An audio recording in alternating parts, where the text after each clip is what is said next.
Welcome to the show, Brain Health, Unchaining Your Pain. I am super excited to welcome Dr. Cynthia Libert to the show today. Welcome, Cynthia. Thank you, Dr. Ruth. Thank you. I appreciate it. I'm very grateful to be here. Oh, I'm really, really excited to talk about this topic of brain health with you, because I know, for those that don't know, Cindy is a functional medicine physician who helps people recover from complex chronic illnesses so that they can live their lives to the fullest.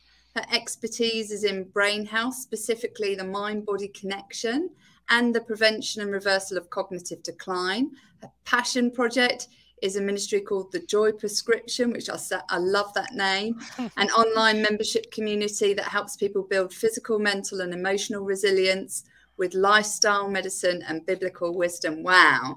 Wow, what a background. And I'm so excited that you bring that spiritual aspect to it as well, which I think is so important. Thank you, Ruth. And thank you so much for what you're doing. I'm just really grateful for you. You're such an inspiration to me. I love the podcast, and I got a chance to delve into it a bit and watch several of the episodes, and you're doing really great work. So thank you for what you're doing. Oh, thank you. That's really kind. So I know that we're both kind of been drawn together by the amazing Fallon, because we've both done some That's right. Fallon Jordan, who was previously on the show. And we've both been through the Amen protocol and certified as brain health professionals. And I know you've gone a lot further by looking at the work that Dr. Dale Bredesen does with his protocol as well, which is, for those that don't know, is to help people who are struggling with cognitive decline. But before we start with all of that exciting stuff that we're going to talk about, I would love to know what you're really passionate about right now. Goodness. Well, I am really passionate about creating my own joy prescription.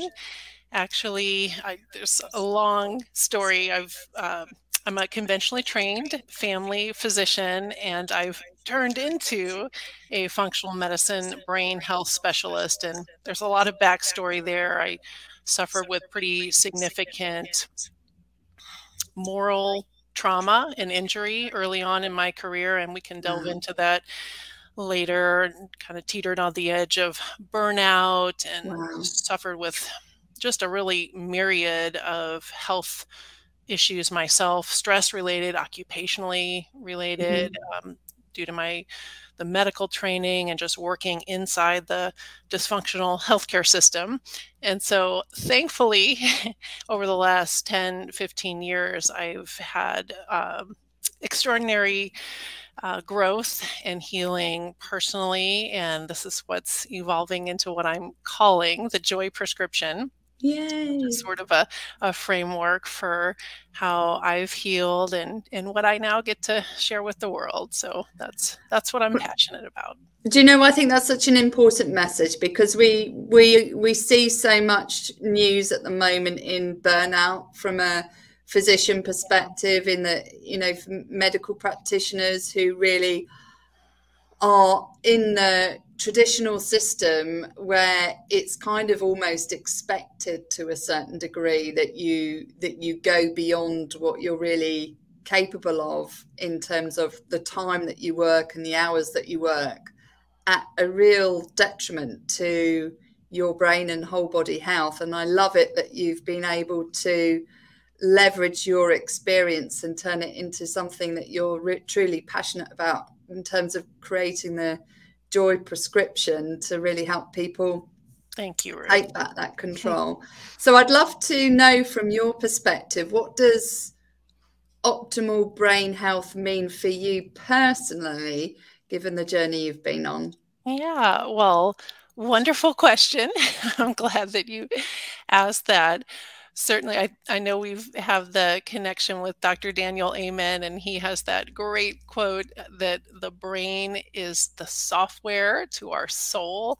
And wow, that is just so powerful to me. The brain is really everything. It's how we think and move and feel, and how we can just access all of those high level emotional states like contentment and compassion and grace and kindness and love. And so all those experiences that make life worth living. And that's what it's all about. So certainly brain health is health because without a healthy brain, our body is not healthy. It controls all of our organs and all those little processes that keep our body alive, our cells running. And so for me personally, it really is just about caring for my body and tending to it in a way, in kind of a self-love, self-care way. And so I really try to optimize sleep.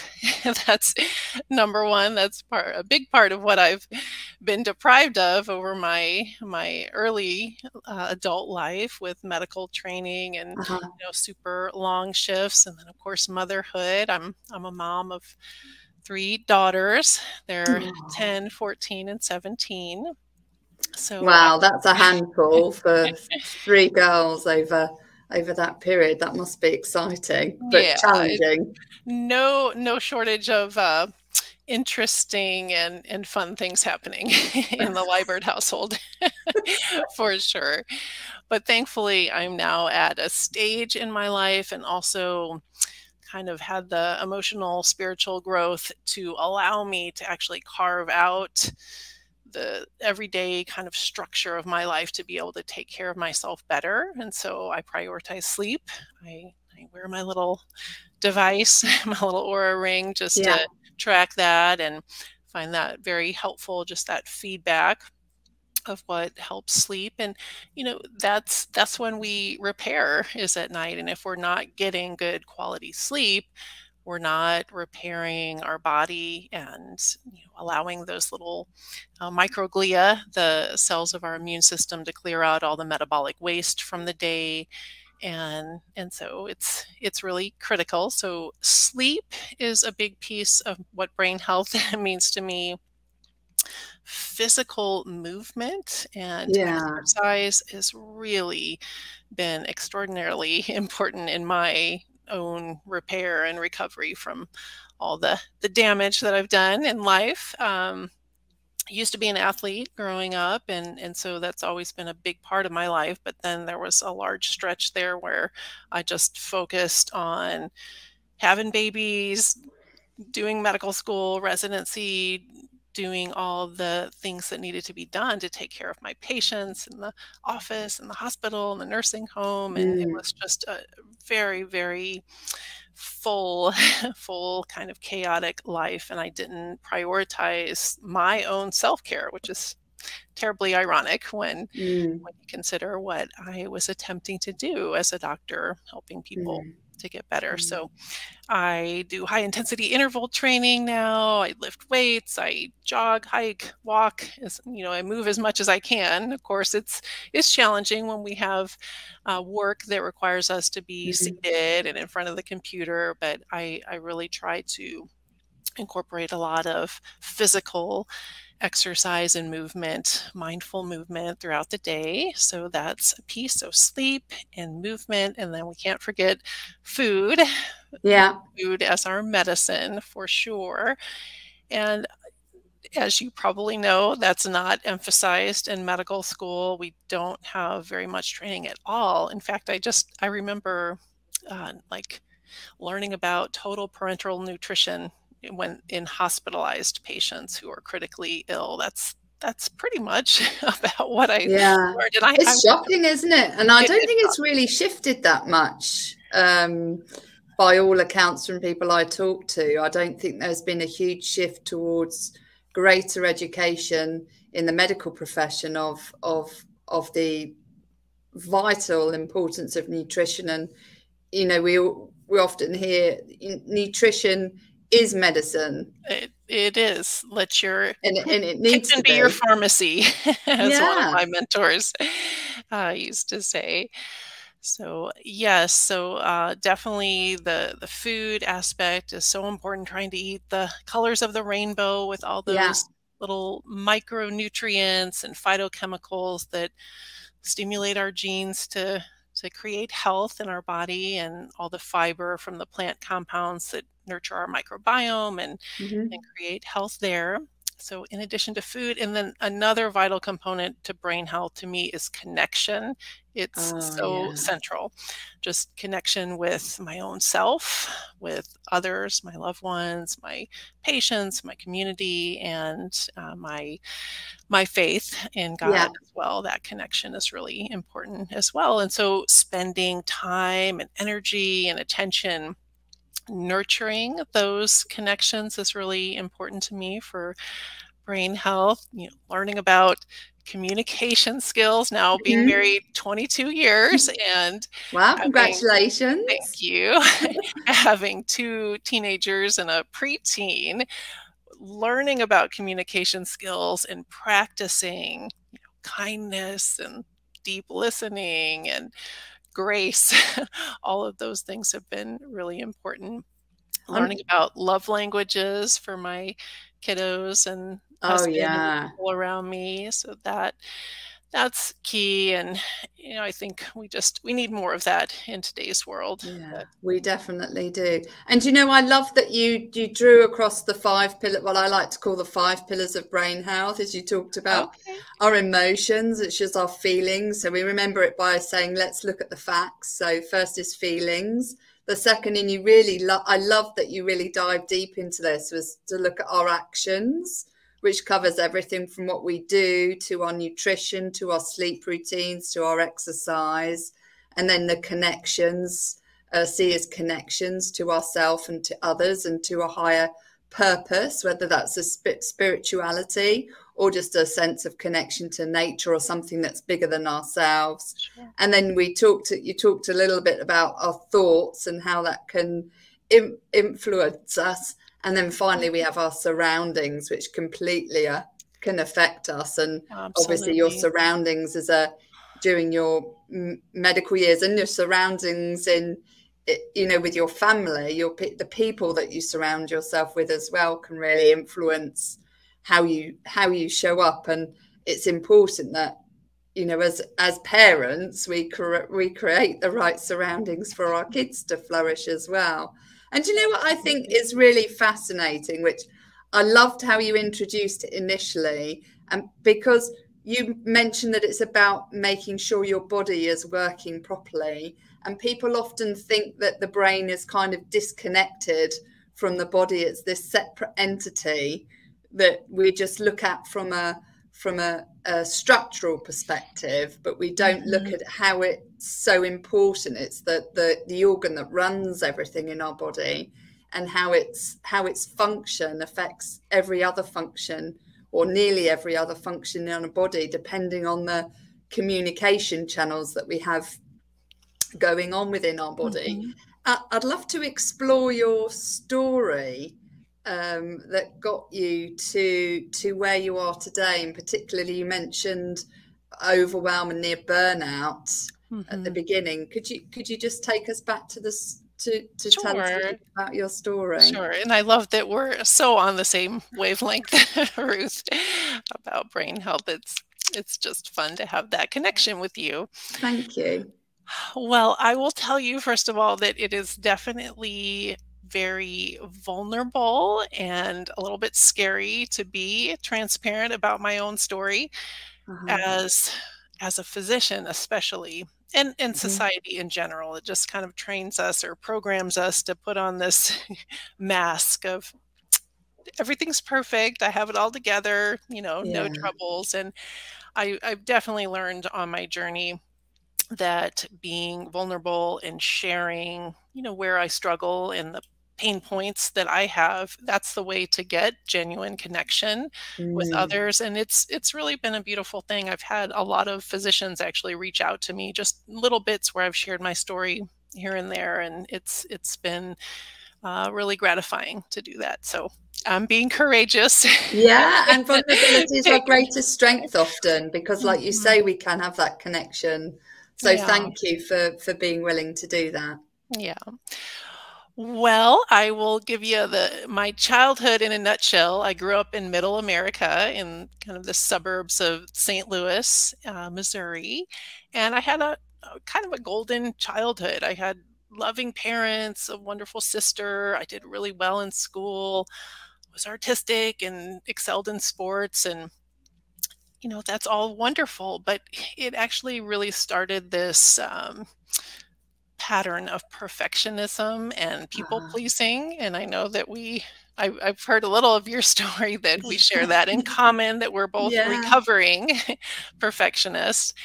And so I think that's, kind of some of the background that this all started, this just wanting to please everyone and have that mask on, like I have it all together. And so there really is this thread of perfectionism throughout my life story.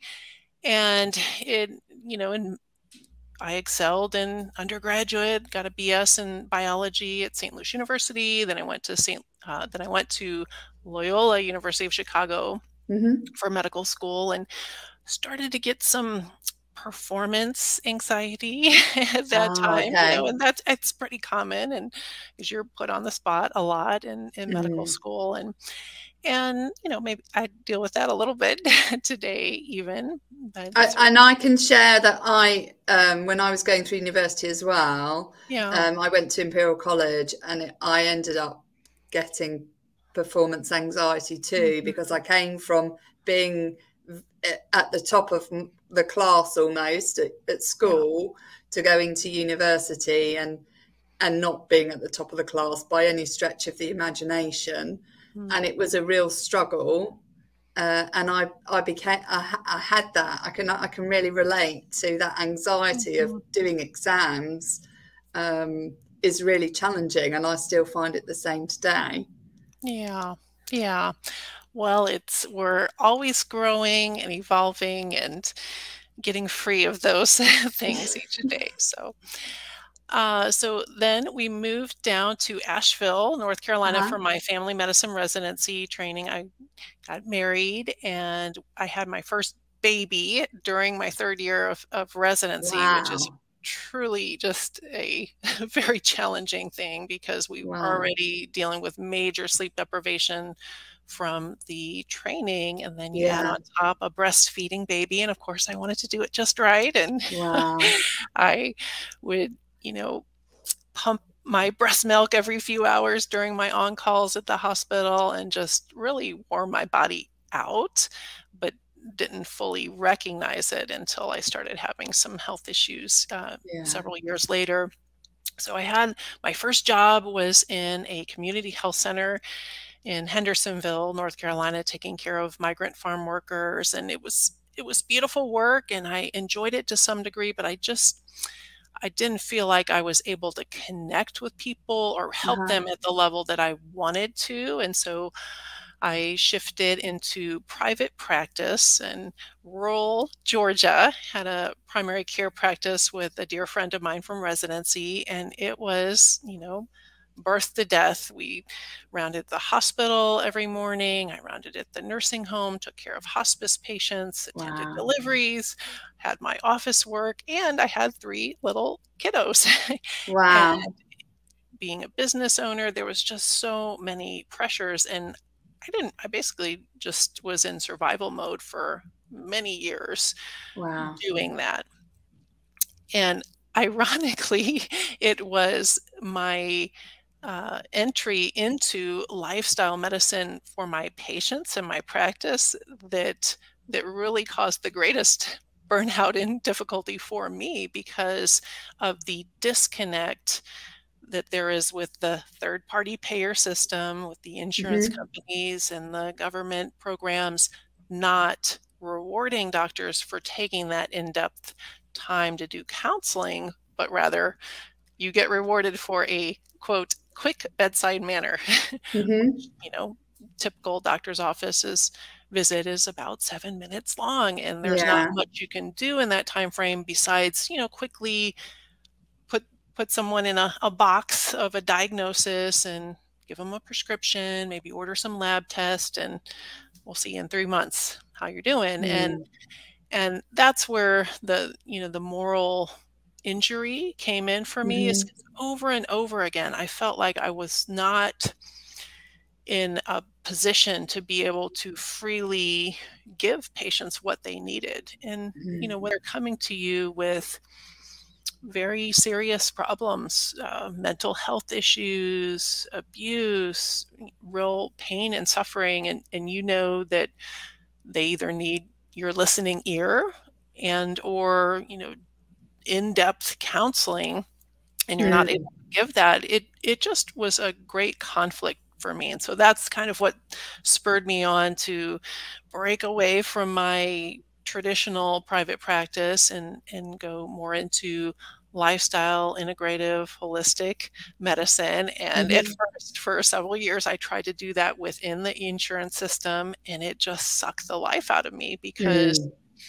I was working nonstop to try to be able to financially overcome that handicap, where you're spending longer with patients. And so that's a bit of my early journey. Thankfully, over the last several years, I've been able to kind of break those, we call them golden handcuffs, of being in a board certified doctor. So I've got regulatory boards and all sorts of regulations over me, and multiple 6 figures of student loan debt.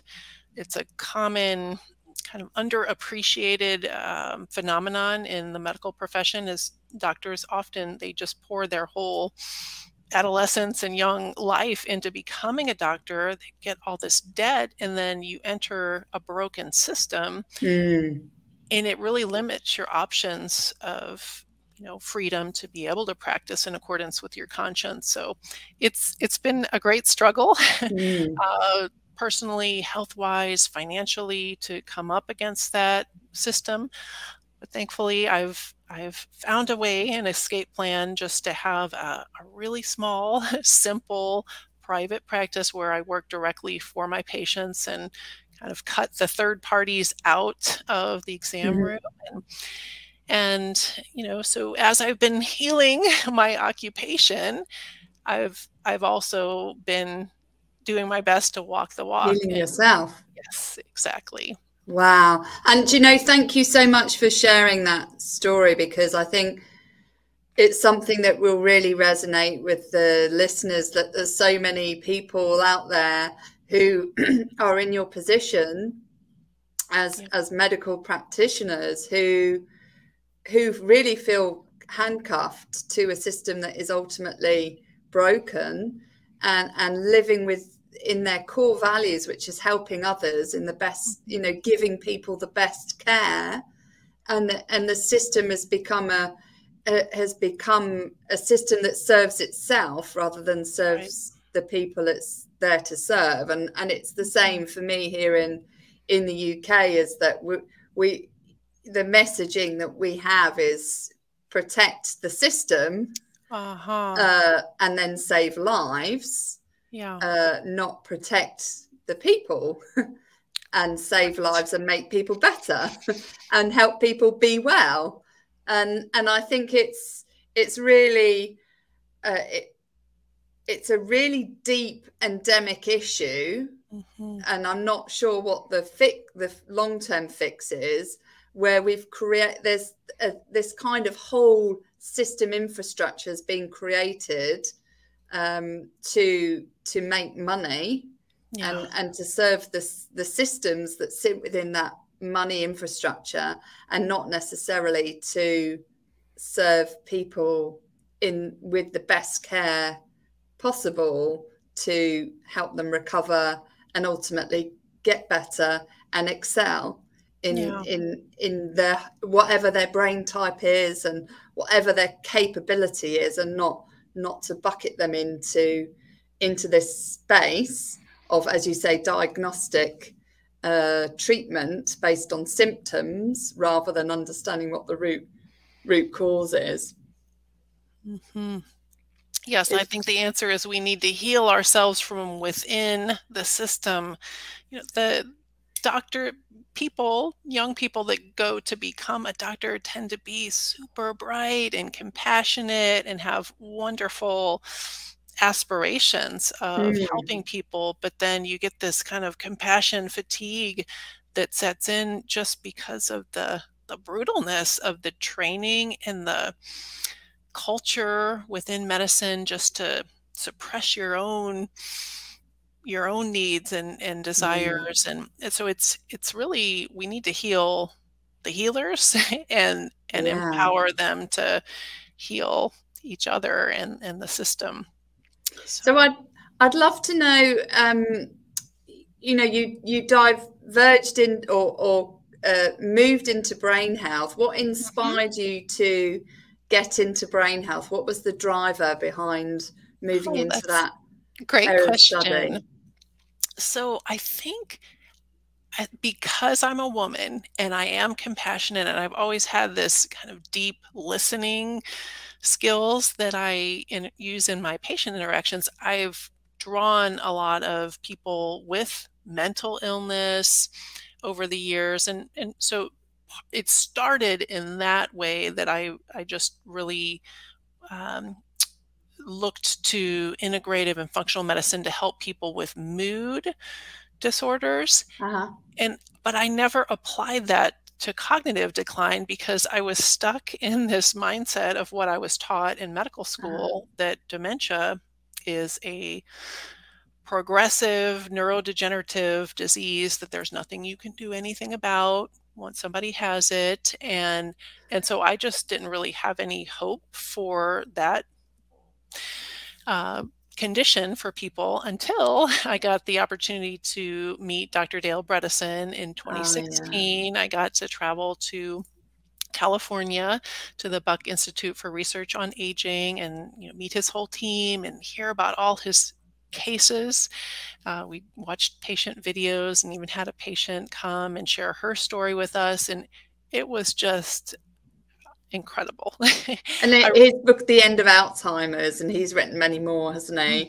Yeah. It is really a great, almost a Bible for how to, the steps you need to take to help people win back their brain health again.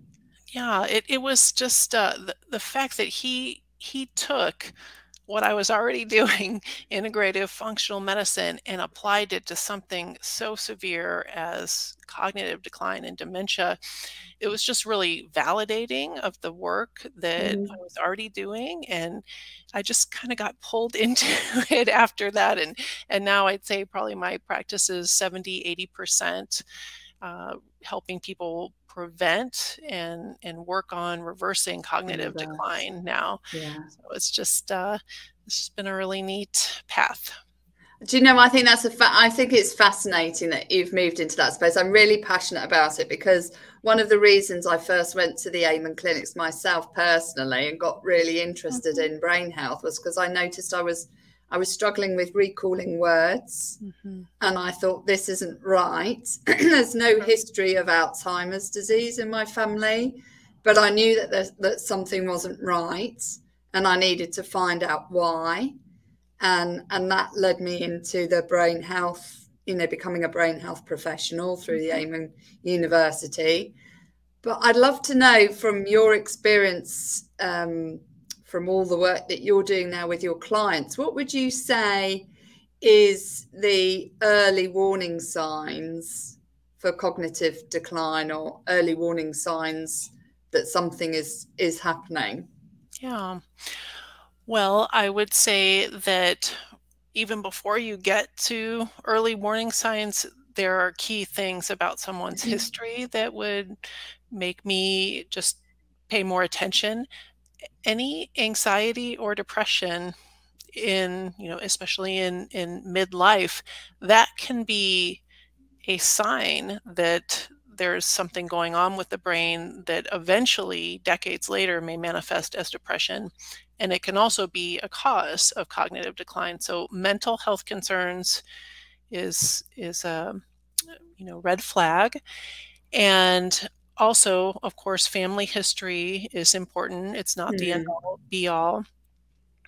But in terms of warning for raising red flags, if there's something going on at present, it's typically more than just your misplacing your keys here and there. I mean, we all have brain uh, difficulties from time to time, but spatial issues, getting confused about directions, especially a route that you've taken a long time, that is definitely a warning sign. The hippocampal area in the center of the brain is the main area that's affected by Alzheimer's disease, and that helps us store a lot of spatial information. So challenges with navigating, losing your way, also facial recognition. That's a part of the hippocampal function. So having difficulty recognizing people that should be familiar to you. Word finding difficulties, I think, are an important sign. Sometimes they can be simply a sign that you're not getting enough sleep or that you're overly stressed. But I find that a lot of people tend to blame it on that for too long before they, look deeper. But anything in terms of your brain function, anxiety, attention issues, change in your sleep patterns, sleep deprivation, those sort of things. And personality changes can be an early sign that there's some neurodegeneration going on. And that often comes to attention with interpersonal conflict, especially marriage relationships. So sometimes when spouses are just not seeming to communicate or something just seems off, sometimes it's because there's some cognitive decline going on in a partner. And do you know, I think it must be quite difficult in considering, where we're at from the environment we're in at the moment, is because we're not connecting necessarily as much as we would have done. We're not doing the driving to notice as much as we would have done to notice the shifts that are happening cognitively.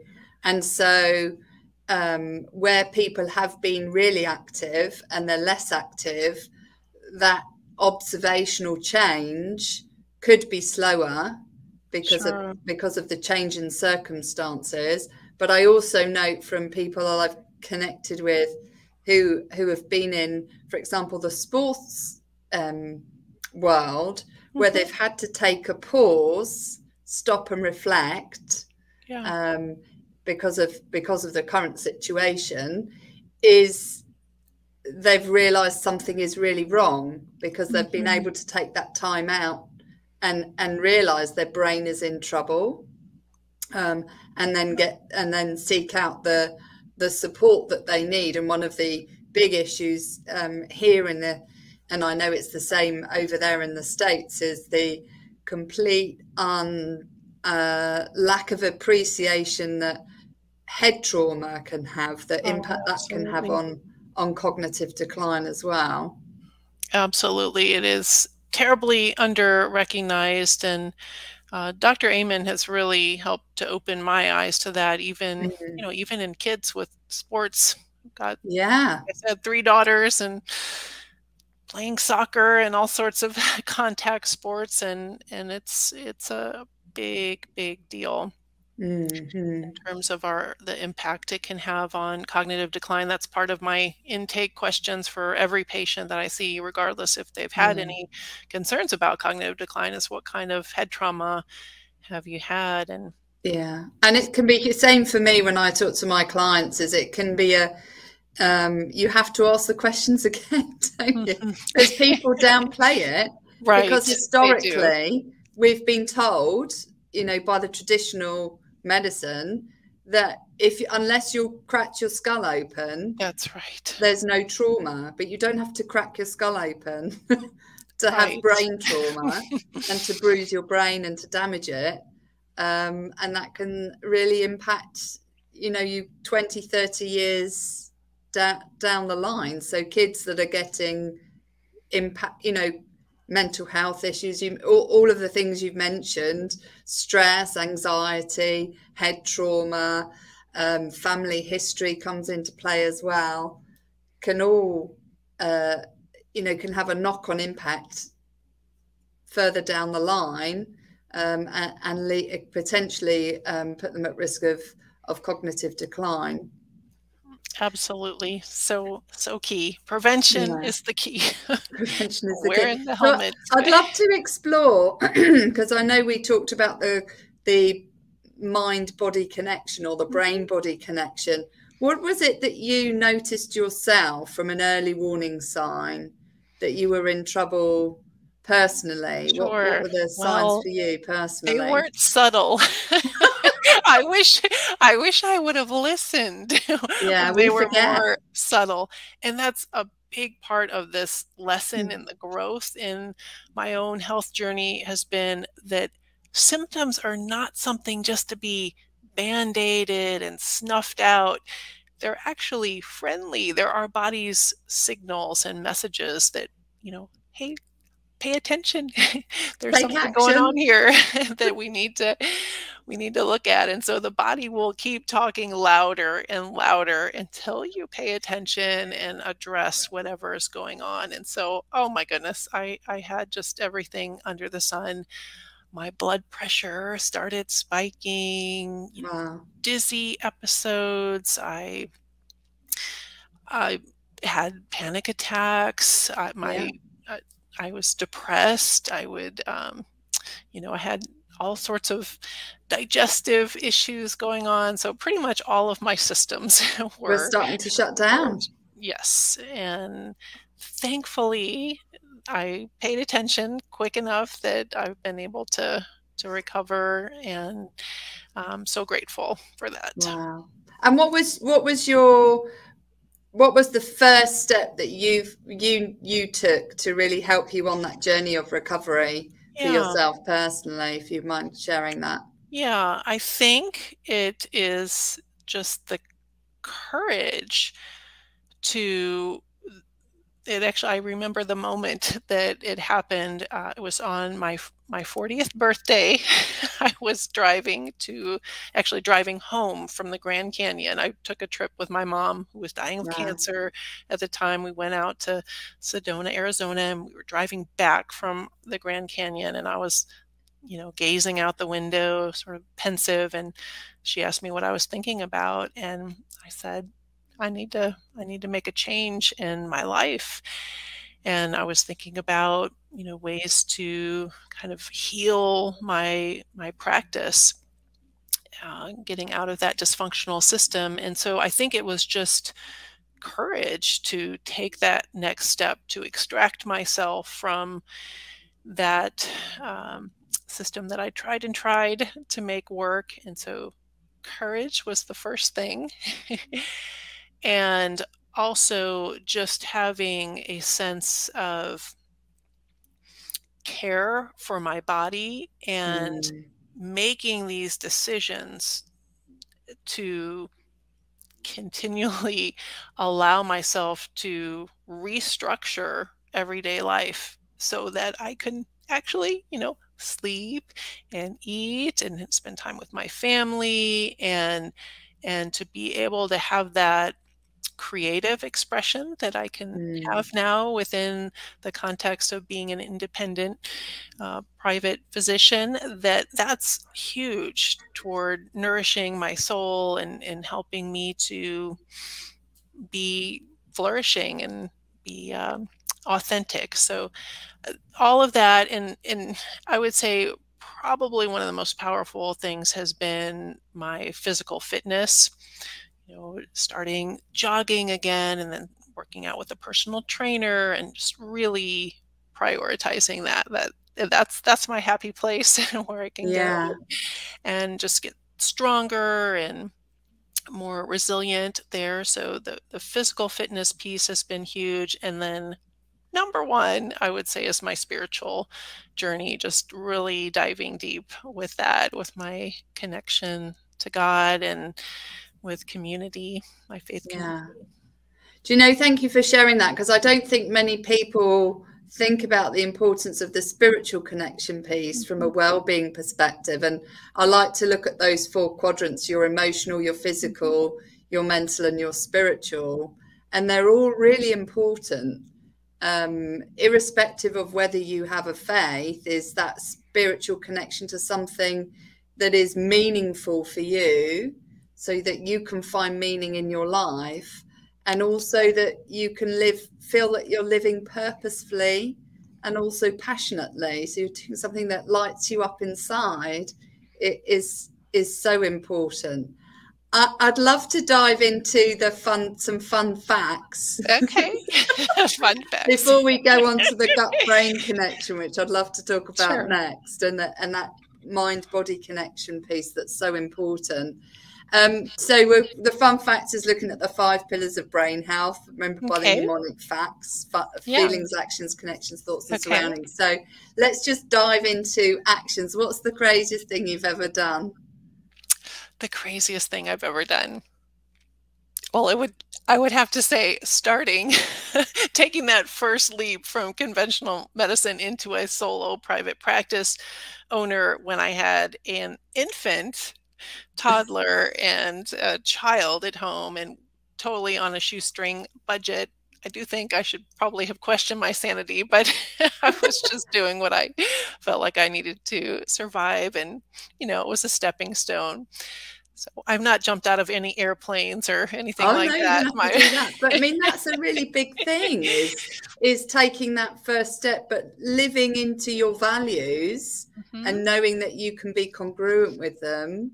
And move forward. And our values guide us in life, and when we're off with our values, we get sick, because we're not living our authentic self, are we? So I think that taking that courageous step and doing it on a shoestring budget, it just goes to show that you can do it when you put your mind to it and you have that faith behind yourself that you're capable.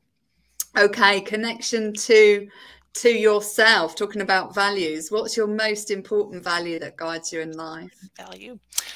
Well, I have 3 core values: faith, family, and fitness. And then I actually added a 4th. I added fun, because that doesn't come supernatural for me. And they're all F's and easy to remember. But I'd say probably my faith is the number one thing. That I have a really deep faith in God, and that drives all of my decisions and really my whole life. So I'm very grateful to that. I try to live my life by the golden rule, and that's what got me in such trouble, trying to survive in the conventional healthcare system. Yeah. So. And I think it's really, I love the fact that you've got 4 F's, because I think it's easy to remember, isn't it, as well? I love things that are easy to remember, because then it's easy to guide yourself. You can easily check in. So next one is connection to others. Who's been your real role model in life? That's an easy one. That is definitely my mom. Just incredible human being. She actually died 5 years ago, but she has left a phenomenal legacy, and she's goodness, she was a chemist before there were hardly any women in the field, so definitely inspired me in that way. But also just as a mom, just extremely loving and compassionate, and so selflessly devoted to her family.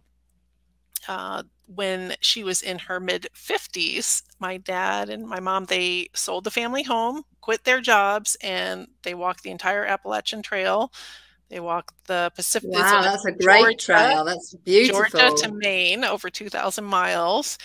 And then they walked the Pacific Crest Trail, the Colorado Trail, the Florida Trail. And even before she died, they went out to Spain and did the El Camino there. So I feel like her life was art, and I'm still learning from her by contemplating the way that she lived her life. So really grateful for Wow. my mom. And thank you so much for sharing that, because I can really relate. My dad is the role model for me, and I'm still learning from the way he lived his life.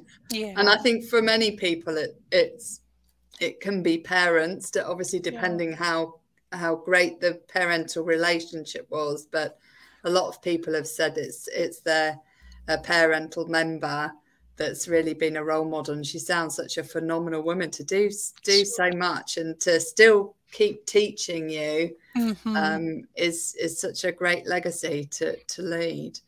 So I'd love to explore the next one, is thoughts. What is the most stupid or crazy thought you've told yourself in the past that isn't true? And this comes back to killing the ants, the automatic negative The brain thoughts. ants, yes. Oh, goodness. I have plenty of those.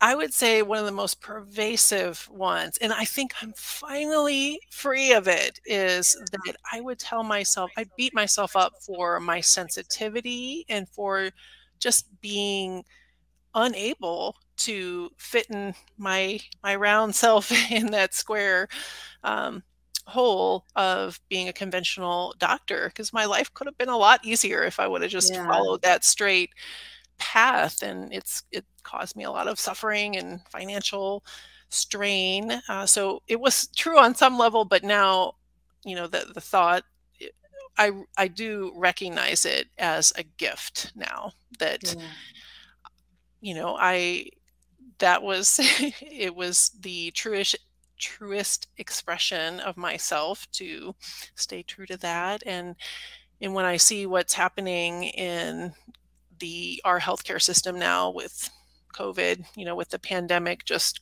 crushing the medical system and my colleagues, I have such compassion for what they're dealing with, burnout and moral injury. And, you know, I'm just grateful that I figured out fairly early on in my career how to escape that. And my heart goes out to people in healthcare now, and the challenges. So many are looking for a way out, and they're just really struggling.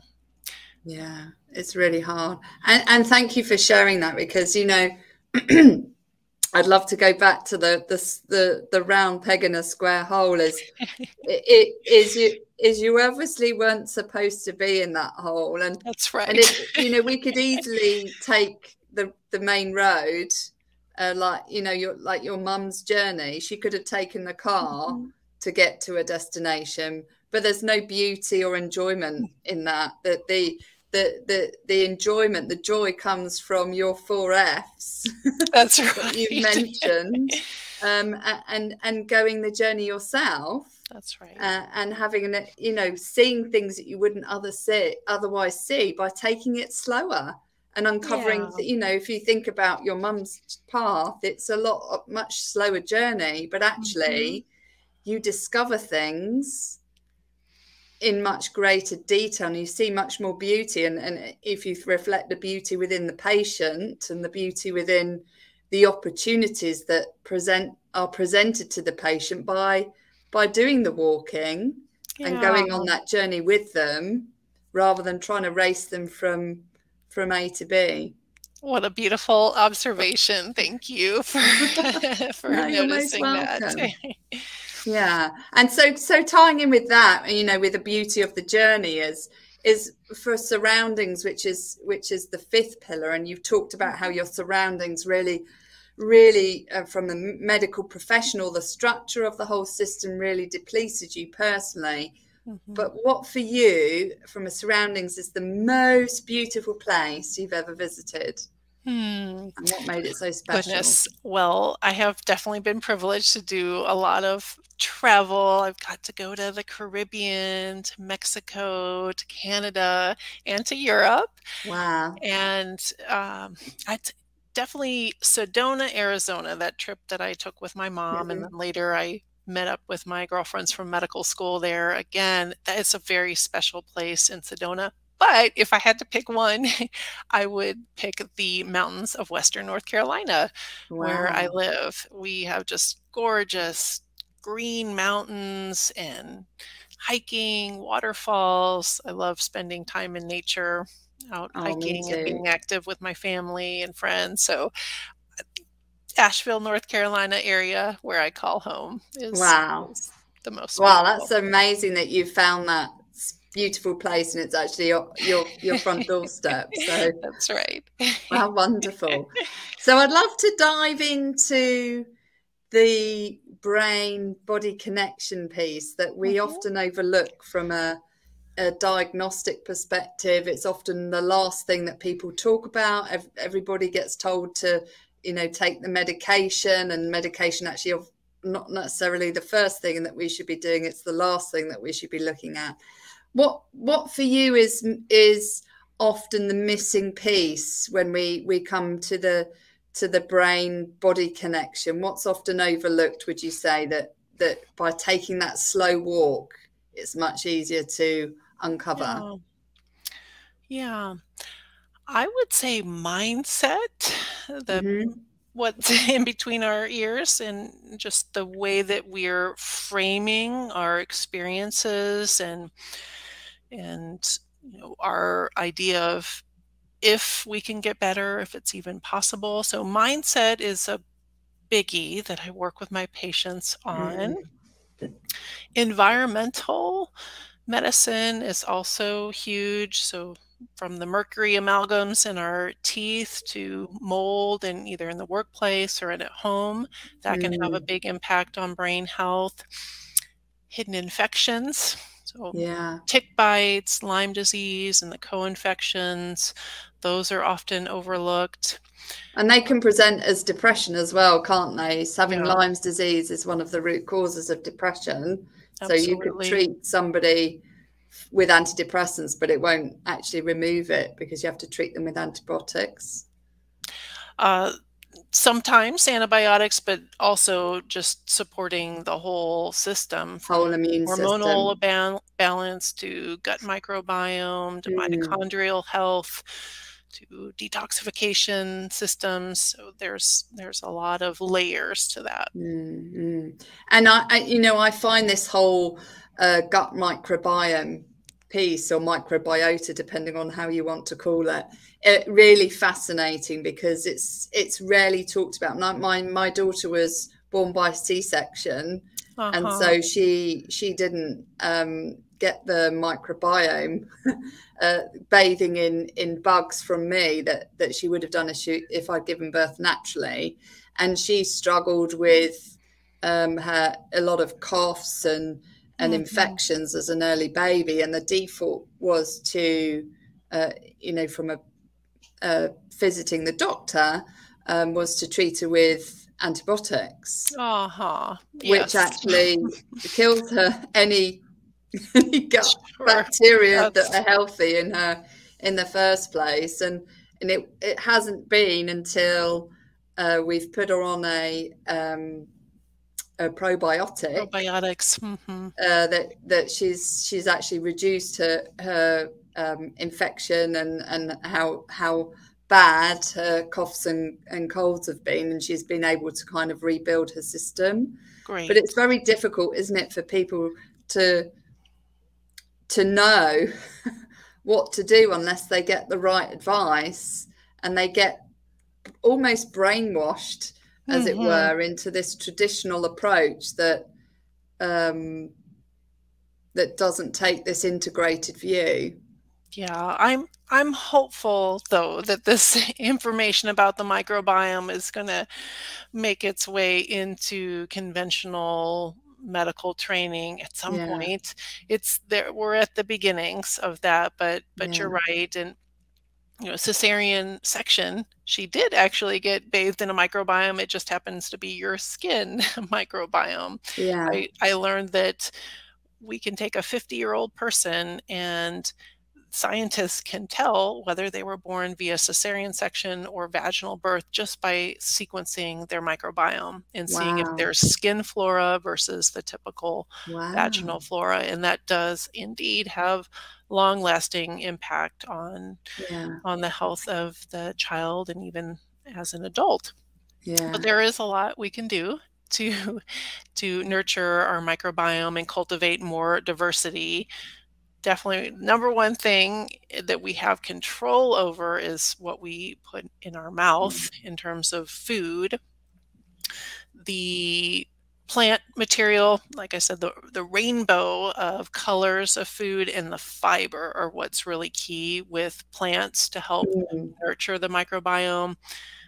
When we eat fiber, the bacteria in the gut feed on that, and then they create butyrate and other helpful compounds that actually feed the lining of our intestines and keep make it the strong. intestinal, yes, integrity there, and kind of breed diversity within the microbiome so you can ward off pathogenic bacteria.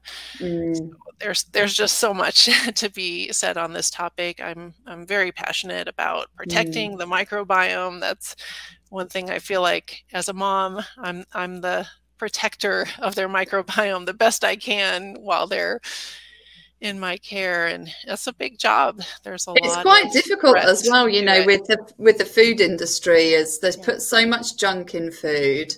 It's very difficult unless you go completely clean whole foods. It's very difficult to keep your children away from foods that actually don't serve their microbiome and actually can really disrupt it. And especially with, you know, the way they farm foods now as well. Even if you think you are helping them, often it's not as much help as they need. Because of the genetic changes to the food, the pesticides that are introduced into the foods can really be problematic for some children and adults as well, which leads to allergies, isn't it? So I think I agree with you. It's such an enormous topic, which I don't think gets enough airtime for people to really better understand the key things, the key steps that they could take. What do you often find is a common issue that relates to your patients' gut microbiome that can be fixed through appropriate nutritional support? Sure. Okay. Well, goodness, you could list hundreds, if not thousands, of disease processes that are related to microbiome disruption, everything from autism, breast cancer, PCOS, neurodegenerative changes, Parkinson's, even Alzheimer's disease can be related to a disrupted microbiome. It could be one of the factors.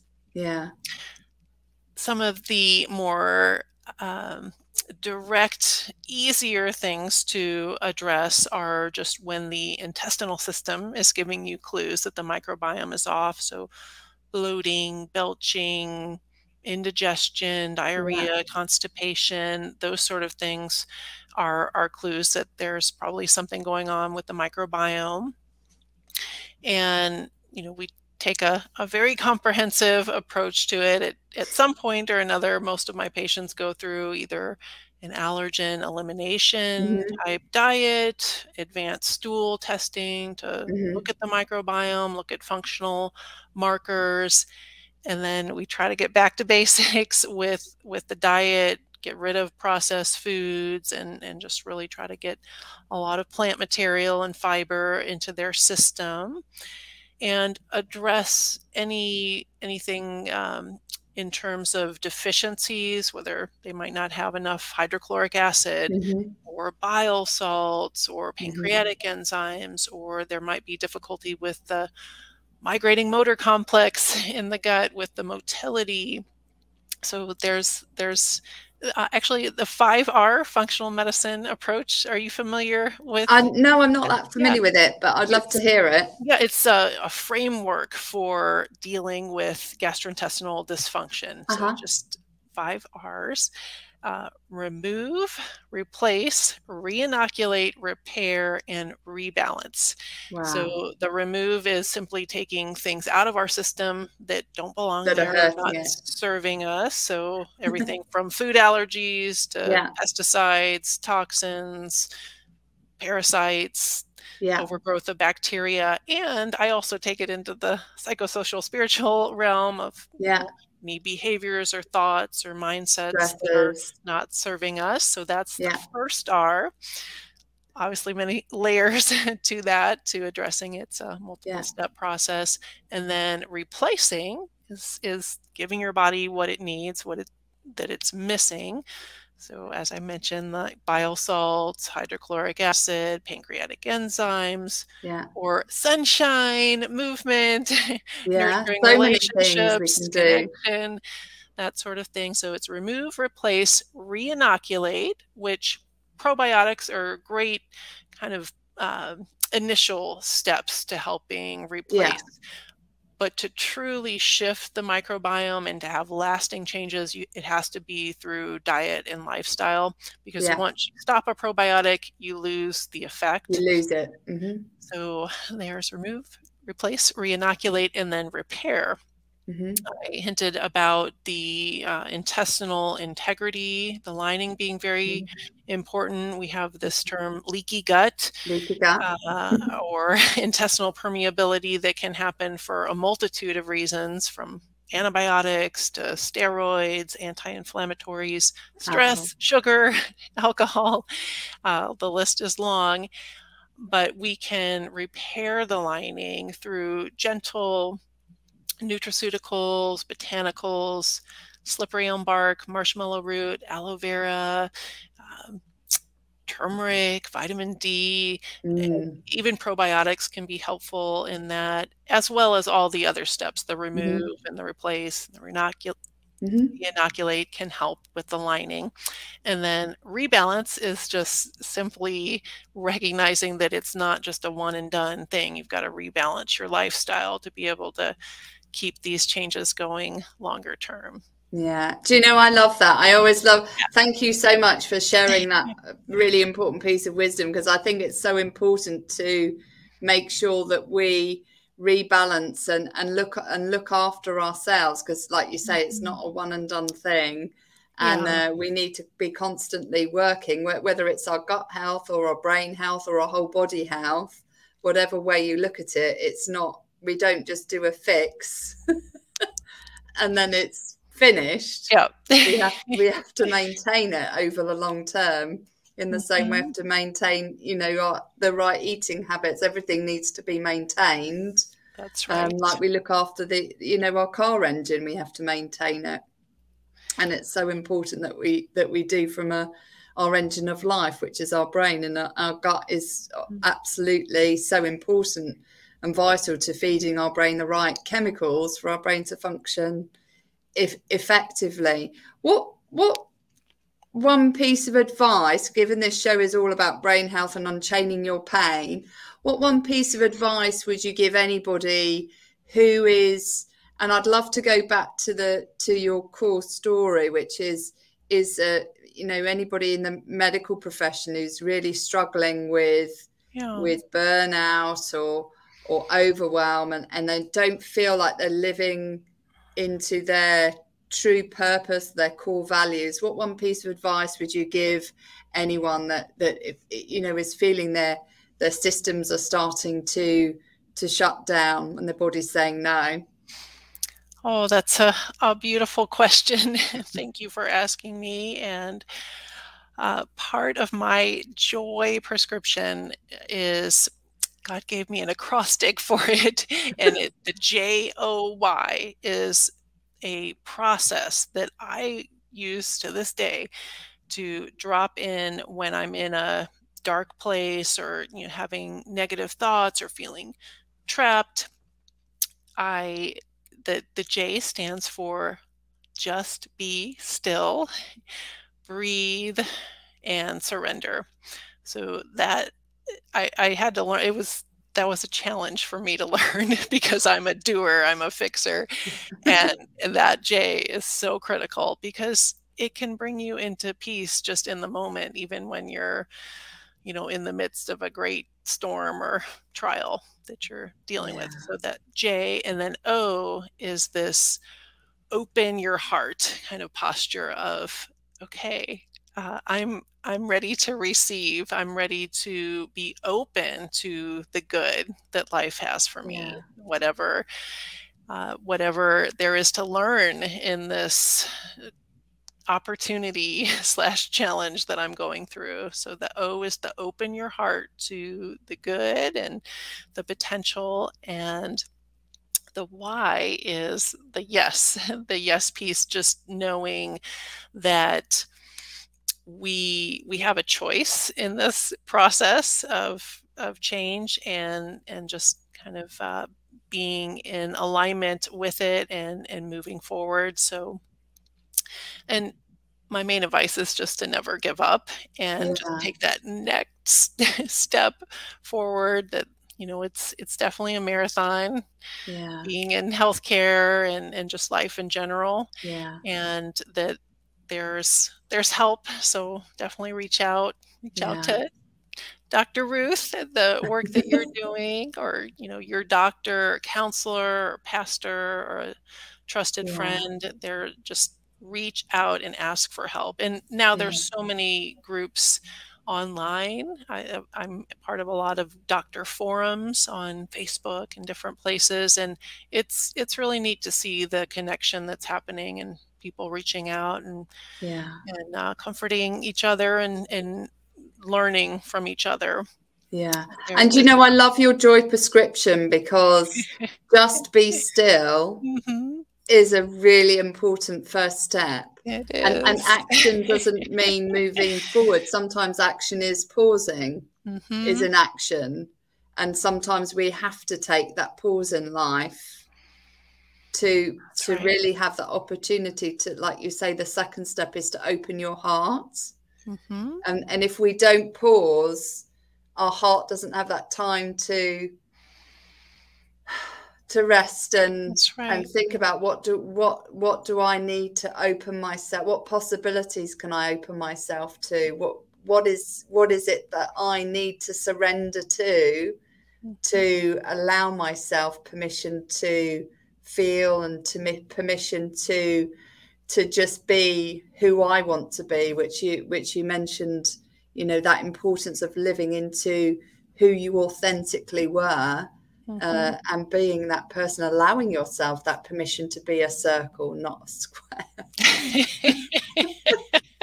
You know, and that journey that you went with your mum is just be still and open your heart, which is exactly what you did. And yes, that I love that last step is that kind of finding the answer that is right for you. Wow, Cindy, thank you so much. You're welcome. Thank you so much for sharing your story and giving people in your profession that hope that there is a life out there that they can lead, that's on their terms, that they can still have that passion and that purpose about to fulfill what they feel is their core mission without the, you know, without burnout and without feeling that they are off purpose or moving away from their core values. How can people connect with you and find out more about what you do? Sure. Well, I have 2 websites. caringforthebody.org is my clinical practice, so you can find out about the work that I do working one-on-one with patients in a medical setting. I actually have a free 10-part mini course for people there. They can sign up for that. And then I also have thejoyprescription.com, which is my ministry outreach, where I share my faith and this joy prescription that I've been alluding to with people. So I have a membership site there that they can access. Yeah, so do make sure you connect with Cindy. She's got a great breadth of experience in helping you unchaining your pain, and also, you know, bringing her personal experience to her practice and all of her expertise as well, in terms of helping people with cognitive decline and gut health. And wow, what a breadth of knowledge that you have. Cindy, thank you so much for coming on the show and sharing your story. It's been a real pleasure. And if there's anything I can do to help you or your community or your practice, and, you know, through the work that I do with Havening, then obviously I'm obviously here to help you on any group coaching that you feel could be helpful and serve serve your wider community and your colleagues as well. Well, thank you so much. Oh no, you're most welcome, and I wish you every success in your practice and fulfilling your beautiful mission and that joy prescription that you are able to give to your patients and to your wider network and ministry. So thank you so much for coming on the show. Well, I'm super grateful to you, Dr. Ruth. Thank you for allowing me to share my story and for being who you are. Thank you. You're most welcome. Thank you. To you by WINJECT Studios. We are an all-in-one educational platform for podcasters that revolutionizes how hosts leverage content to increase engagement with listeners, downloads, and income. We come together to focus on community, collaboration, and collective impact. For more information on how you can interact directly with our hosts, access exclusive live content with offers you can't get anywhere else from our official partners, join our purpose-driven community by visiting www.winject.com. If you're ready to build a career doing what you love, then we're ready to see you there.